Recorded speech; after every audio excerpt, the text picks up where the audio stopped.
Le 25 avril dernier, ces malfrats, armés de 2 pistolets automatiques et à bord d'une voiture, ont pris en filature un homme d'affaires togolais qui était au volant de sa voiture de grosse cylindrée. Ils ont suivi ce dernier jusque dans l'enceinte du centre Saint-Jean de la Salle à Kakaveli, où ils ont pointé leurs armes sur lui et lui ont intimé l'ordre ferme de descendre de sa voiture. La DCPJ réussit à localiser les suspects lors de la perquisition de leur domicile.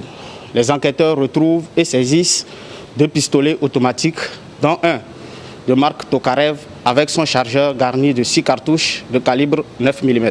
La poursuite des investigations nous a permis de savoir que le cerveau de la bande, le nommé Ntanga Clément Didier alias Tony, se disant homme d'affaires et revendeur de voitures, a reçu une avance de 36 millions de francs CFA d'un commandant de l'armée camerounaise en service à la présidence camerounaise pour livrer un véhicule de marque Mercedes G63 qu'il devait acheter au port de Cotonou. Tony contacte le nommé Oumarou Abo Fadil, sergent des forces armées camerounaises, pour que celui-ci lui trouve une arme pour sa sécurité durant le voyage. Le sergent Oumarou Abo Fadil, à son tour, contacte le soldat Essimbi Francis, magasinier d'armes de la brigade du quartier général de Yaoundé, qui accepte de soustraire du magasin le pistolet automatique de marque Tokarev.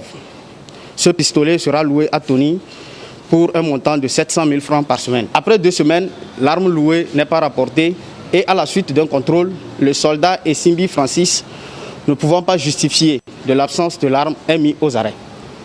Son complice, le sergent Oumarou Abo Fadil, qui avait déjà vendu un pistolet factice au sieur Tony, déserte l'armée avec son complice Eunjo Ele Serge, également sergent des forces armées camerounaises.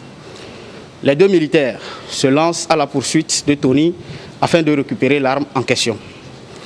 Ils le rejoignent au Bénin et le trouvent en compagnie du nommé Kameni Kevin.